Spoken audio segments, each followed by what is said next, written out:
New look, 67.91. I love this little sweater. It is so cute. This one on the pattern is cropped, way too cropped for me. So what I did was I extended it 4 inches. This crossover in the front is just really cute and stylish. I ran out of fabric because I bought the fabric not knowing how much I would need. And then when I extended both of these front panels and the back panel, I was really short on fabric. So the sleeves are cut on the selvage on this one, which is actually kind of cute because the selvage worked out really well for that, but has a nice self-binding neckline. And if you haven't learned how to put on a neckline, this is a really good, a self-binding neckline. This is a really good one to try. You know, new look patterns are super quick, super easy, and they have a lot of interesting techniques. So in this one, you'll learn how to use a twin needle. We have a video on how to do that. And you'll also learn how to put on the neckline. It's not hard. It takes a little concentration. You have to pay attention, but we're gonna walk you through it. Now, one of the things about this pattern that I did find, it's a little small. And part of that was my fault. I didn't use the knit gauge properly, and I wanna show you how that works. So you have this knit gauge, and you take your fabric, and you hold it between these two white sections. Don't use the selvage edge. Use an interior part of the fabric and hold one section here and then start at this end and then start with this section. And this section needs to pull all the way to stretch all the way to this little section of the gauge. Now that needs to be the circumference stretch. That's what they're measuring. They're measuring the part of the garment that's going to be made on the circumference. So you need to make sure that you measure the fabric this way. So I made a second one out of a brown Pontoroma because the first one was a little tight, and this one fits better because the gauge is better. So here is a piece of the Pontoroma. You can see the stretch. This one happens to stretch in 2 different directions, but you want to make sure that you cut the stretch on the circumference and that you measure the stretch on the circumference. So what I'm going to do is I'm going to take the fabric and hold it at the beginning of that gauge, and then I'm going to take another piece of the fabric and I'm going to hold it where that arrow is, right before the dark part. And it needs to stretch, this one's still a little tight, all the way to the end here. Now, if you use an ITY, which is an interlocking yarn knit, super stretchy, it's probably going to be too stretchy for what you need. So you want to make sure that you get the right stretch here. If the stretch isn't quite the right length, then size up a little, or size up a half a size. You don't need to go a whole size, but size up the garment a half a size, because knit fabrics have negative ease and it needs to be able to stretch that much in order to fit. So while I love this, it not fitting very well, I mean, it fits, I can wear it, but it's snug, is my fault because I didn't check the stretch on this and it isn't quite right. So I should have gone up a little bit more in the size. But yeah, I love the crosses. It's got a little pleat on the sleeves, so it's beginner friendly because you get to move that pleat around a little bit and make sure that the sleeve fits in really well. And this cable knit from Joanne's is super soft. It's really a nice little fabric. So yeah, let's get started. Alrighty, the very first thing that we're going to do with this is label the left and the right front. And if you take a look at the instructions, this dark shadowing means this is the right side, and so the right side of the fabric. And I want to label my left front and my right front. So if I look at this pattern piece, the way it's cut, right side up, and this is right side up. This is my left front because it has this little notch here on the side. Conversely, this would be my right front because it has this little hem notch over here on this side. So we've got that labeled. Now we're going to sew them together. And this is my back, piece 2. I have a seam up mine because I ran out of fabric, which is sort of my the way my life goes. So this is my left front. So this would go here because this is the back, right? This is my left front. And we're going to put these right sides together and we're going to sew up about 3 inches from the bottom. Just enough so we can hem it.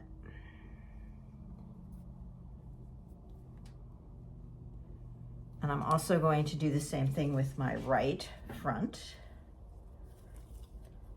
So I have my right front here, my little notches on the outside. And I put these right sides together and I'm going to stitch them up about 3 inches.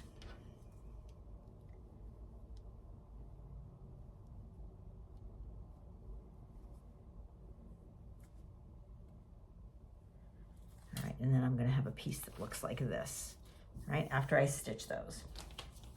Then what I want to do is I'm going to finish, because this is a knit, I'm going to finish this edge with my serger and then turn it up.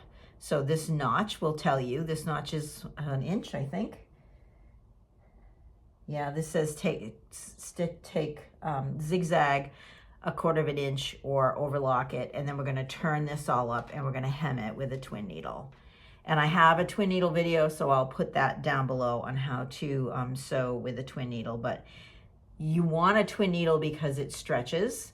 You have 2 threads going through the top of your machine, and the needle has 1 shank and then 2 needles on it. And then you have just the bobbin thread, and the bobbin thread goes back and forth between those 2 needles, and that gives it some stretch, because this needs to stretch. We need to be able to have this move. So that's why we use a twin needle. So we're going to go ahead and take care of all of that. The side seams 3 inches and the hem. Here we go. I've sewed the side seams up, and then I went and hemmed it with a twin needle. You can see it's nice and stretchy. And I used a little tiny twin needle stitch on there. So I have a beautiful hem. So now I have this big long piece, and we're going to sew up the side seams. The reason we only sew these up a little ways is because we need to capture the fabric inside of the rest of the side seam. All right, so now we're going to sew in our side seams, and I'm just going to follow the way the directions look. It's so much easier when you can look at the pictures. I mean, you can read the description, but looking at the pictures makes so much more sense to me. So I have the dark side is the right side and the white side is the wrong side. So if I lay this down and I move this piece over here, move it away, right? So I've moved it away like it is in the picture here. And then this is the right side of my back. And I'm going to pin it starting at the underarm. Okay.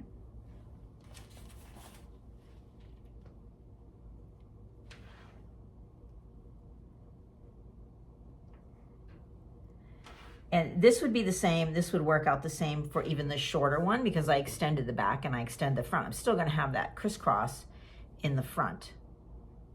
And also, I'm going to do the shoulder seams. I'm going to pin the shoulder seams together.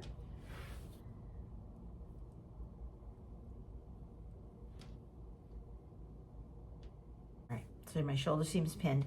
Now I want to pin, because I have to sew this whole side seam up, right? So I'm going to gather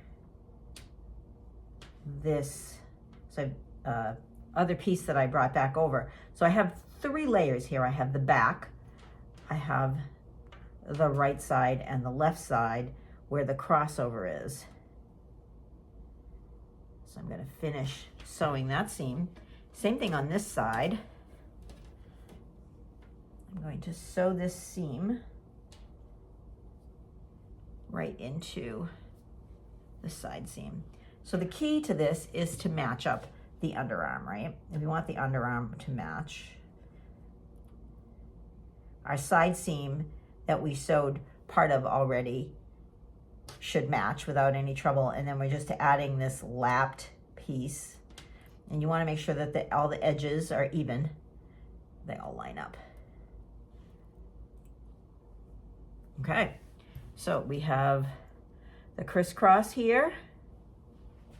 We have our side seams. There's three layers of fabric in each of the side seams, and now we're going to repin these shoulder seams, because now we have another set of shoulder seams to pin on. So we have 3 sets of fabric here at the shoulder seams, 3 layers. Now, if you're at all nervous about this, you can baste it with a straight stitch and turn it around and try it on for sure. That definitely is an option, but you can see when you look at this, it looks just like our photo. Everything is lined up at the shoulders, everything is lined up on the left side and the right side, and then you can even see how this cross piece is going. So we've matched it exactly the way the photos are. So when we stitch it and we turn it around, it should be good. So let's see how we do. All right, you know that we tried it on before we ran it through the overlocker, but it looks great. And I'm gonna turn it inside right so you can see it.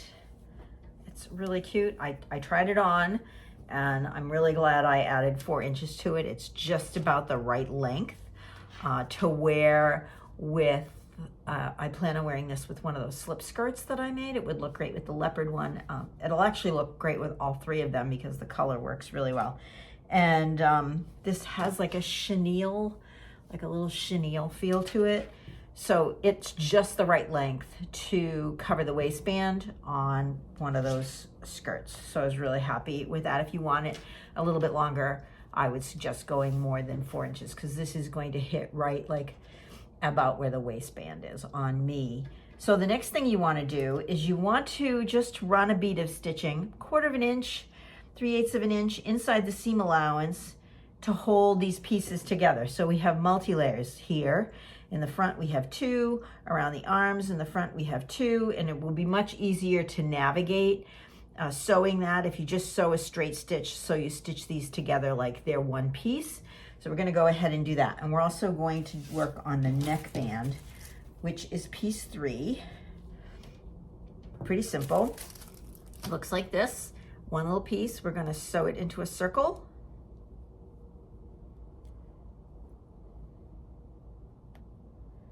And then after we sew it into a circle, we're going to fold it in half this way. If you, I'm not pressing this chenille, but if you are pressing whatever you're using, then you want to go ahead and pin it and press it. Also, if you change the neckline, this has got a fairly high jewel neckline. If you change the neckline, you want to make sure that you change the band that comes with the pattern. So I'm going to go ahead and get those all prepped for you. All right. I've stitched all of these layers together. The last thing that you want is to have it come apart or miss a layer when you're sewing these together. That would be really tragic. Okay, so we're going to set up our neckband, and I actually did a stretch stitch around the edge of my neckband. I folded it wrong sides together. It's much easier to deal with when it doesn't have all those pins in it because we're going to use pins to mark it. Because if you change this neck line and you change the neckband, say you increase this by, I don't know, 2 inches or something, the markings on the pattern piece aren't going to line up. So this is the way I always do my neck bands, arm bands, any kind of bands. Here's my seam. I'm going to fold it in half at the seam and find the halfway mark. So now I've divided my neckband in half. And then I'm going to match up the pin with the back seam and put a pin on this side. And then do the same thing again, rematch them up and put a pin on this side. And what that does is that gives me quadrants for my neckband. All right. Now we need quadrants for the neck edge. And you would think it would be the shoulder seams, but it's not, because this run is shorter than this run. So we need to be a little strategic about this. I have a center back seam. You won't if you have the right amount of fabric. So what you want to do is match up the shoulder seams, line up those seams, and find the center front. Right, walk the edges around and put a pin in the center front. And then we're going to do the same thing for the center back. We're going to line the seams up again and walk this around till we find the center back, which for me is a seam. Now we want to find the other quadrants, and they're not the shoulder seams. So we're going to match up the center front and the center back and walk the edges of our neckline to find this quarter and then match them up again and go back and walk the edges of the seam to find this quarter. And in this case, for this particular top, it is a little forward of the shoulder seam. Okay, so now we can take this and start anywhere with this. I would not suggest putting the seam from the neck edge to the front. You could match it up with the seam in the back, and you could match it up with one of these quadrants, but you can't match it up with the shoulder seam. All right, so in this case, for me, I'm going to put it in the center back. So what I want to do is I want to overlay my neck band and match up these quadrant pins. So I'm doing raw edge to raw edge. This is the finished edge here, right? So raw edge to raw edge, and I'm matching up the quadrant pins. Now you can see why we've gone ahead and stitched these, basted these things together, because we would be dealing with so many raw edges, in some cases 4, which is a lot. I'm gonna put this in my center back. And then this last quadrant.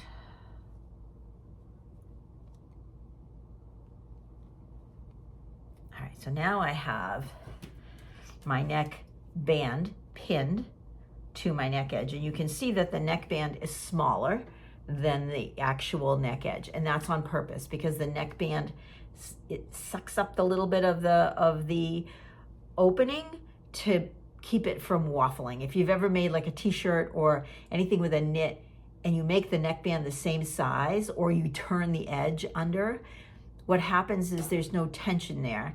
So the neck edge ends up waffling, and we don't want that. So we want to make the neck edge smaller, and then it lays really nice against your skin. So a couple of things that we need to do. We need to lay the bigger piece, in this case the neck edge, to the feed dogs, and the feed dogs will help move this a little bit further along. We also need to put a little bit of tension, not a lot, but a little bit of tension on the neck band while we're sewing it through the machine. So you can put maybe 1 pin in there if you want and balance out some of that excess fabric a little bit, but really you don't need much. You're gonna sink the needle here at the quadrant, guide your fabric along, and kind of give some tension to the top band. And what that will do is it will help gather in, I hate to use that word, ease in some of this fabric, because we don't want any gathers and we don't want any puckers, certainly. So we're going to go all the way around. Again, if it's the first time you've done it or you're a little bit nervous, baste it first, then go back in and put a knit stitch. It calls for a second row of stitching. I'm going to overlock it, so I won't do that. And then we're going to turn it under, and it calls for a row of top stitching. Now, this is going over your head, and it's a knit, and it's going to stretch. So if you put a regular straight stitch in there, it will pop eventually. It's not going to take very long because it's not stretchy. So either do a very, very tiny zigzag. You can do a twin needle stitch, which will look really nice on that, or you can do your knit stitch. So try it on some scraps and see what, look at how great that looks, huh? Right? So I've turned it, stitched it, and I overlocked it, or you can do a second row of stitching. I just wanted to neaten up. And you're going to press it so the seam allowance goes towards the shirt, and then stitch it on the shirt, and that keeps this neck edge from rolling away. I ended up cutting the sleeve on the selvage of the sweater, so it looks like this. So I'm not going to hem it because I didn't, as you can see, it's a good, it's probably an inch shorter, just about the hem length, so it doesn't need to be hemmed. So the sleeve will be the right length without being hemmed, so I don't need to finish that. So that's a plus. But what I do need to do is I need to put this little dart in the cap of my sleeve. Now you can mark this using a pen or a chalk or whatever. I just use pins, and I'm going to put a pin in each one of the holes that corresponds to my pattern size. While I'm here, I am also going to put a pin in the notch for the back, because I want to make sure that my sleeve goes in correctly, because the back is different than the front. It's cut different. So you can put, and that's the double notch. The double notch is pretty much universal, the back of the garment. So you could put 2 pins in here and 1 pin in here if that makes you happy, or put a little chalk mark. Please don't cut into these. If you're going to do anything, cut out away from them, because then you can take them off with the serger. But if you cut into it, you're cutting into the structure of the garment. It's just not worth it. So back to marking my dart here. I have pinned each one of the holes. Now I want to transfer that pin mark to the top piece of fabric. So I'm just going to put another pin where that pin is and lift up the pin that's on top. Whoops. I'm going to do it down here. All right, now I have the pins transferred to this top piece of my fabric. I need it on both sleeves, so I'm going to flip it over, and I'm going to insert a pin right where that other pin is coming through.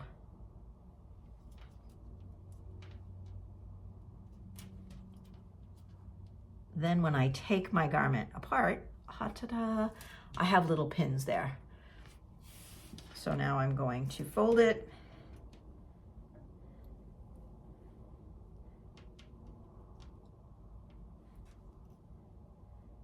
And put my pins in to make my stitch my dart. And again, if you are uncomfortable stitching a dart just by throwing it in the machine, go ahead and draw a line from here to here. So essentially we're folding this together and we're making a little pleat in the dart, and it's kind of a little graceful rounded dart. Another thing, when you're sewing a dart, you want to start here at the point. You want to start a little below the point off of the fabric, and you come tiny, tiny, tiny, tiny into the fabric, and then you can make it wide as you get towards the top. If you make a dent, if you sew this way, you're going to have a bump there, and you don't want that. You want this smooth. So smooth, smooth, smooth here, and then you can start to make it go out a little bit more. So we're going to go ahead and put those together. Here's my dart. And you can see I started really narrow and kind of gave it a curve. And then you have this nice little, it's going to give you a cap without giving you a bump. I'm going to leave this piece of fabric in here. I mean, there's a lot of fabric in this whole pattern. I'm just going to move it towards the back, and I think it will just add a little extra structure to the top of the sweater. So I think I'm going to leave that in there. Now we want to sew this side seam of the sleeve, because these are inset sleeves. And because I used a salvage, I need to make super, super sure that my hem lines up perfectly. You will, after you sew your side seam, you're going to twin needle hem this the same way you did with your hem of the top. Alrighty, sleeve time. So here's the front of my garment.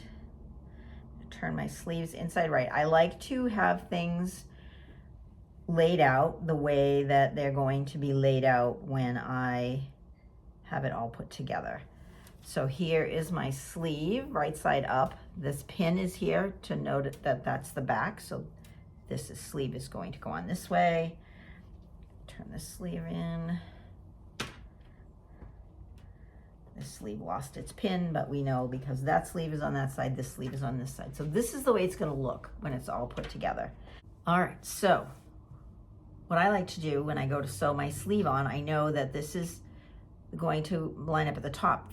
Usually there's a notch there or a dot. This one has this dart. And then the underarm is going to line up. And between the two notches in the underarm, it's 1-to-1. If we have to fit anything, the fitting is going to take place up here. So I'm going to go into my sleeve, and I'm going to put my notch, or in this case, the dart, right sides together. When I sew this, I'm going to sew it with the sleeve down, because the sleeve is what needs to be gathered. I'm going to put a pin in there. Now I can move everything around, and I don't have to worry about getting it all mixed up, right? So I move it all around. I line up the underarm, having my seams because I overlocked them butting different directions. And from the underarm, I can pin, you know, to the notch. So in this case, for this sleeve, it's, you know, 3 inches, 2 or 3 inches in one direction. And then the same in this direction.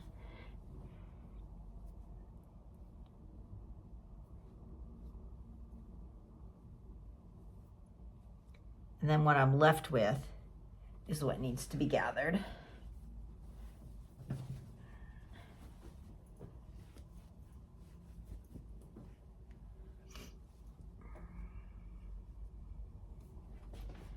So you can see that this sleeve piece is bigger than this armhole piece. So we're going to put this on essentially the same way that we did with the neck edge.